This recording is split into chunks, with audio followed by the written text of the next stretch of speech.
This is Billy, and this is Andy. On the outside, they look the same, but they're going to act completely different based on the invisible backpack that each of them carries. Hi, for those of you who don't know, my name is Bianca, and today I want to help you get a better understanding of children who've experienced trauma. First, we have to understand the difference between these children, and then I'll give you specific ways that you can help in both your professional and personal life when you're dealing with children who've experienced trauma. Andy is just your average student. Billy, on the other hand, has experienced childhood trauma. So what is trauma? Trauma is any event or experience that occurs outside of one's coping skills. Just because someone experiences a traumatic event doesn't necessarily mean it's going to have a lasting impact, but it is how the person perceives and experiences the event that determines the impact that will have later on in the child's life. So when a child like Billy is confronted with something that reminds them of the trauma, they're going to have a distress response or a physiological reaction to the stress. So just to restate, trauma is any event which the child experiences that is outside of the realm of their ordinary coping skills. A traumatic event must be coupled with the perception and emotional interpretation of the event and the child's coping skills. So when a child is in this distressed state, they are unable to think logically or rationalize and understand consequences because they are using the limbic system of their brain, which is the emotional side, rather than using the neurocortex, which can process and rationalize and understand consequences. The DSM-5 talks about trauma in regards to PTSD. However, when van der Volk was studying children with childhood trauma, he found that PTSD does not fully encompass all of the effects that children experience when they have traumatic events in their life. He used the term developmental trauma disorder as a way to kind of group these children together and better understand and study their effects. He found that these children have very negative self-attributions. They also have very little trust in caretakers, and they don't believe that other people are able to make them feel safe. So when a child is confronted with a traumatic event or a triggering event, they act as if something catastrophic has happened and that they're being traumatized all over again. Their instinct is to go into their fight, flight, or freeze response and have a very difficult time staying safe and calm within themselves. Children who have experienced trauma tend to be impacted in several different ways, mostly being academically and socially. Some of the academic impacts include cognitive delays, difficulties concentrating, sleep disturbances due to a variety of factors, as well as the memories from the traumatic event are preoccupying their working memory, so they have trouble holding other information in their working memory, as well as delays with language development. Some of the social impacts include lacking control over their behavior, which leads to conflicts with other people. They also feel like an outsider a lot of the times because they don't feel like people care about them and are there to support them. And then they also lack knowledge of social rules and rules about relationships, so it can be difficult for them to form these social bonds. In 1943, Maslow proposed his theory of human motivation, which describes the hierarchy of needs. Basically, if the lower needs aren't satisfied first, the other needs will not develop or they'll be pushed into the background. So first we have the physiological needs. That includes sleeping and eating. Next we have the safety needs, which is the desire for order and predictability. Then we have loving and belonging needs, which includes both giving and receiving love. Next is the esteem needs, and that is feeling fully capable. And then the last is self-actualization, which is meeting your fullest potential. Children who've experienced trauma struggle at the safety level. They view the world as hostile and unpredictable, and it's very difficult for them to feel safe. When looking at Maslow's theory of human motivation, you can see why it's very difficult for these children who've experienced trauma to learn, because they're struggling down here rather than being able to have the desire to be motivated to learn. When looking at children with childhood trauma in school, it's important to understand that the role of the teacher is not just to educate the children, but also help in their process for healing and recovery. The book Help for Billy does a really great job of explaining an approach that goes beyond consequences. First, you have to understand the child, and then you can build a relationship with them, and that way you can start to help them in their recovery process. In this book, Forbes explains the story of an 8-year-old child who ended up becoming arrested. Here's what happened. You can't go to recess. But I want to. No. If you don't behave, you can't go for the rest of the week. Billy, behave, or I'll call the police.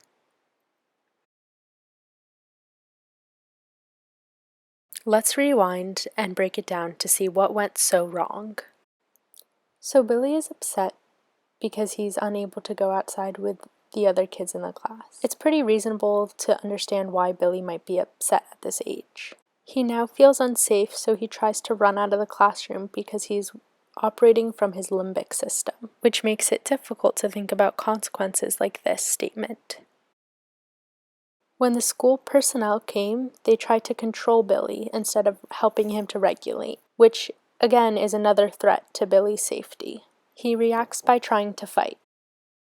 When the police come, he is unable to think about the consequence of getting arrested because he is still operating under his limbic system. So if the teacher ended up using a relationship-based approach, here's how it could have happened instead. Billy, I know this is going to be hard, but you are not going to be able to go out to recess because of what happened earlier. But that's not fair. I know this can't feel good for you, but it wasn't my fault. Why don't we sit and talk more about this so I can understand your perspective better? As you can see in the second approach, it gives Billy an opportunity to feel like he has a voice. It also gives the teacher a time to connect to Billy and help build a relationship and show him what it's like to have positive, emotionally attuned conversations. It's also very important to be careful of the words you choose to use when talking to a child who has just expressed a negative belief. Very often you can see teachers who would respond like this. I can't do this. I'm stupid. Billy, that isn't so. You are very smart. While this response comes from a good place, it can be very frustrating for a child like Billy to hear this because it goes against what they believe about themselves. So instead, the teacher could validate the child like this. I can't do this. I'm stupid. Wow, Billy, that can't feel good. Explain to me how this makes you feel stupid. Here, Billy gets to explain his perspective. Billy, I didn't realize this was so big for you. I totally get it now. No wonder you didn't want to do this assignment. I know this is hard to believe, but I think you're very smart. And you can accomplish this, and I'm here to help if you need. So what do you think you can do to still do? Here are a few examples on how to respond instead of react. Instead of saying, "It's not that difficult," try saying, "I need to know how hard this is for you." Stop crying. It's okay to feel.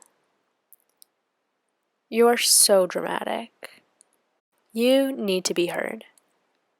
Grow up. I'm here to support you. Don't talk to an adult like that. You're allowed to have a voice. Let's talk together. Act your age. This is too big to keep to yourself. I can't help you with this issue. I've got 30 other children in this class. We'll get through this together. Every single student in this class is important.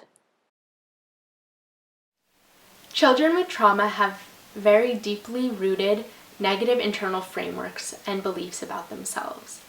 Constant positive repetition of statements can really help reverse these negative frameworks and make the child believe more positively about themselves. Here's a few examples of positive affirmations that you can use in your classroom. I refuse to believe I am stupid any longer. I am smart and I accept that now. I refuse to believe I am disliked any longer. Friends like me and I accept that now. I refuse to believe I hate myself any longer. I love myself and I accept that now.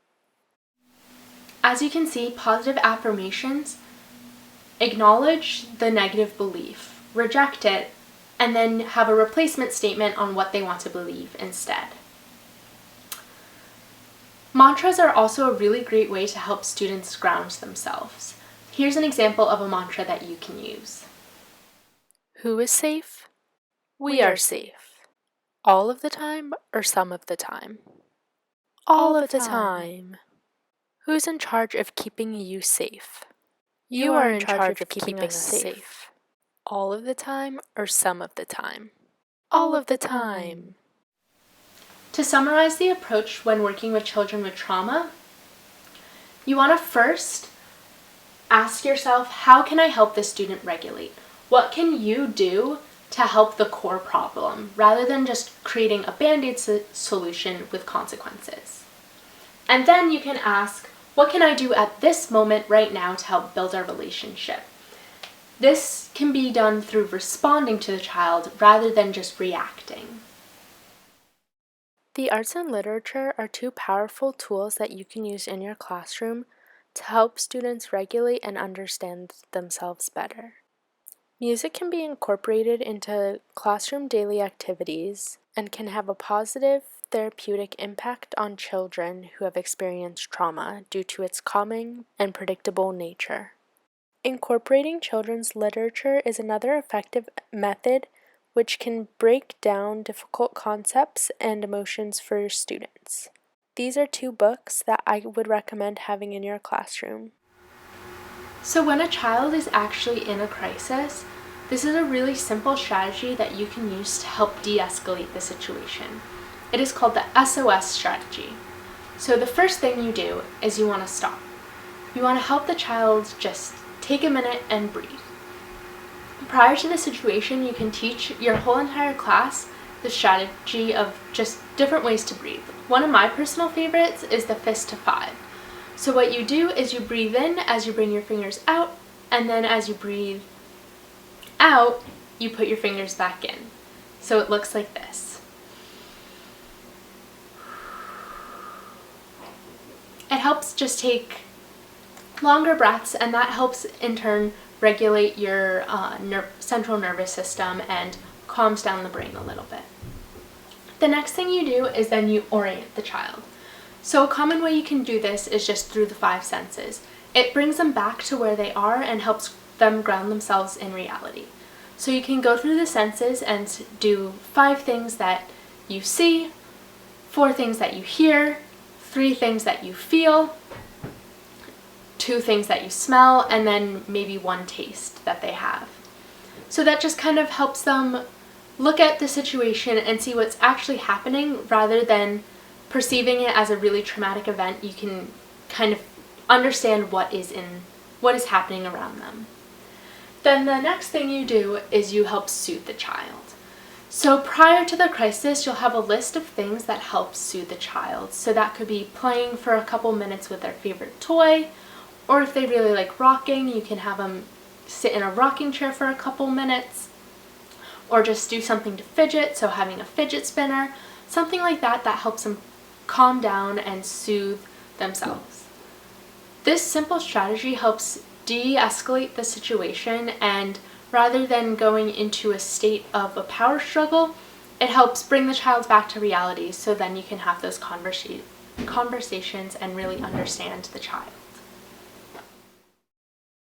So this is Billy, and this is Andy. You now know what's inside their backpacks, and ways that you can help both of them succeed in school.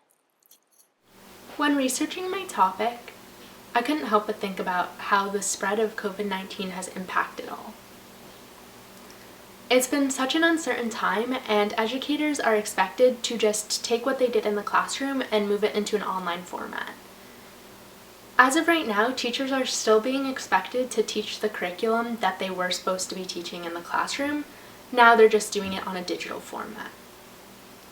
And this got me thinking and wondering if this is actually what we should be doing right now in a time like this. I would say that right now, as a society, we're going through something that's kind of traumatic. We're losing a lot, it's very uncertain and unpredictable, and it's a little bit uneasy of a state because we don't know what's happening. But then for the kids with trauma that don't have great coping skills, they're not going to be able to process this whole situation and understand what's happening very well, and they're not going to be in person with their teachers to help regulate them. So this makes me wonder, should teachers still be expected to teach the curriculum that they were supposed to before? Or should they switch over to more of a social emotional type of curriculum where they teach children different strategies and help them kind of navigate this situation without necessarily focusing as much on the math and ELA standards that they're supposed to be teaching? The virus also hasn't stopped other factors from happening. Since stay-at-home orders have been at place, domestic violence has been on the rise. It's really scary to think that children are facing these things within their own households. And these are some pretty traumatic situations.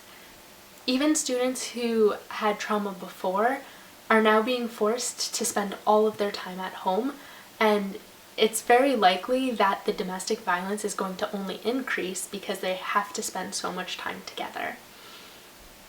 But we're still expecting these students to learn on an online format. I also can't help to think about the second grade classroom that I was in this semester for fieldwork. These kids are already economically disadvantaged, and a lot of them already have experienced trauma or have other issues going on in their life. This classroom was an ICT classroom, meaning that there was a special education teacher as well as a general education teacher in that classroom. And last week, the special education teacher actually passed away, and I can't imagine what these children are going through right now, but they're still being expected to learn. I feel like these children must be feeling super unsafe and uncertain about everything, and if you think about it through Maslow's hierarchy of needs, their focus is most likely going to be on just feeling safe. I doubt that many of them have the motivation and drive to actually learn and follow the curriculum and do all of that. Also, the teacher herself, her partner, had just passed away, so imagining her trying to figure out how to switch onto online learning and then expecting the students to learn from what she's putting together. It's just such an uncertain time, and I feel like a lot of people's safety needs aren't necessarily being met, especially people who've already had trauma in their lives. They already feel that uncertainty and unsafety. So I'm very interested to hear what your opinion about all of this is in the forum section on iLearn. Do you think that the students should still be expected to learn the regular curriculum, or should we be switching up the curriculum to focus on more meeting those safety needs and teaching them social emotional learning skills and how to cope with this situation? Or does teaching them what they were doing in the classroom bring a sense of normalcy back into their lives, and will that help them with their safety? Do you think that it depends on who the students are in the classroom? So for example, us as college students, should we have a different expectation than the elementary schoolers? What do you guys think about all of this?